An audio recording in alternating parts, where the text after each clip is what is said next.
पश्चिम ओडिशा रे चाषी को धान बिक्री चिंता बलांगीर और बरगढ़ जिलार विभिन्न मंडी में अजब व्यवस्था देखा मिली। केउठी मोटे धान नथिबा बेले केउठी गदा होइथिबा धान ए पर्यंत उठीना।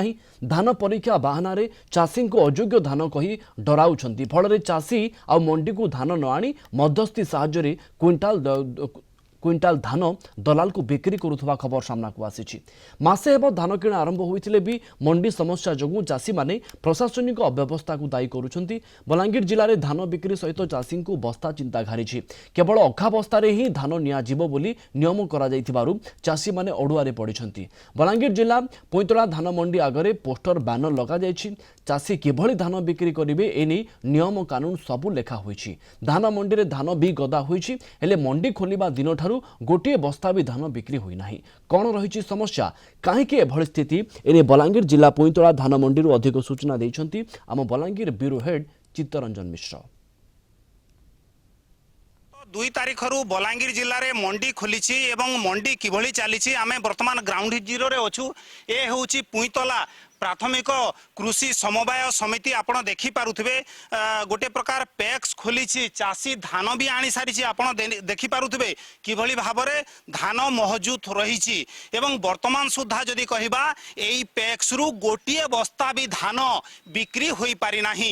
गोटिए पटे जिला प्रशासन कहूची गत 2 तारिख रु गोटे प्रकार धान किणा आरंभ होईची एवं धान किणा आरंभ होइथिले भी चाषी किभली भाबरे धान बिक्री करि पारु नाही। सर कौन कहे धान किणा केमती कौन चली धान आसूची आमर एनालिस्ट आरएमसी देछन से माने टेस्ट करूछन। एबे तक तो 4-5 लोग चाषी एनालिस्ट आमर करिछन हेरा ननेफी को बारीची।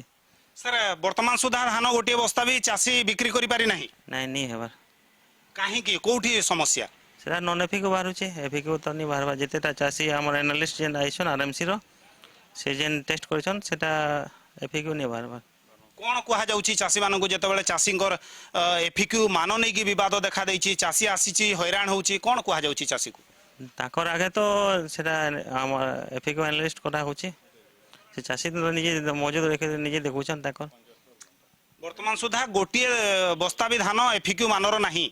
नहीं एबे तो जेते टेस्ट हिचे सेटा नहीं बार बार केते केबे ठारू एठी की चाषी धान आनी सारीची हम 10 तारिख ऑनवर्ड से आनीछन जेतो हमर मिल रो टारगेट 9 तारिख शो करिछि से धान घर को नहीं पळौचंती नहीं एबे तो नहीं नेबा इने का रखि दैछन से हमर 4-5टा चाषी रो से एनालिसिस न छ 3टा सोसाइटी चार्ज रो अछि सब दिन से टेस्ट कर नहीं पारबार बोले अलगा मंडी मन के भी से जाउछि एबे वर्तमान सुधा 5-6 चाषी रो टेस्ट करा हेलानो असुविधा माने धान जनताटा आछे हम सेटा टेस्ट करछु जतरा भी तो करछे एफिक्यू नहीं बाहर बारताल नन एफिक्यू बाहर छ तो रिपोर्ट बने दी छे क्यों मशीन रे टेस्ट करछु मशीन मॉइस्चर मशीन रे फास्ट करी करी तापर सिंपल ड्राइवर रे पकोछु सिंपल ड्राइवर परे त हमर प्रोसीजर 4-5टा अछि तार सब करी लास्ट रे निजे हाथ रे बासी करी करूछु अंका बंका गुटाडा बचा होचे खराब गुटाडा बचा होचे और पोल परसेंटेज वाइज भाग कर दिया होचे जेति की टेस्ट करिवा पई जे मशीन आवश्यकता अछि सब मशीन अछि अपन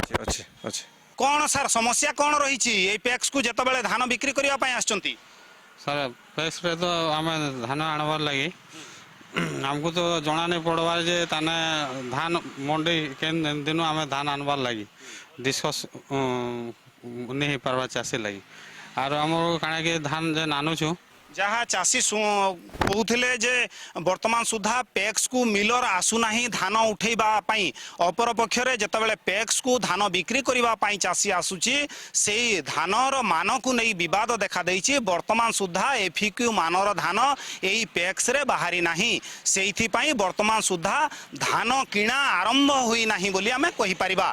बलांगीर वीडियोग्राफर विश्वजीत को सह चित्तरंजन मिश्र, कलिंग टीवी।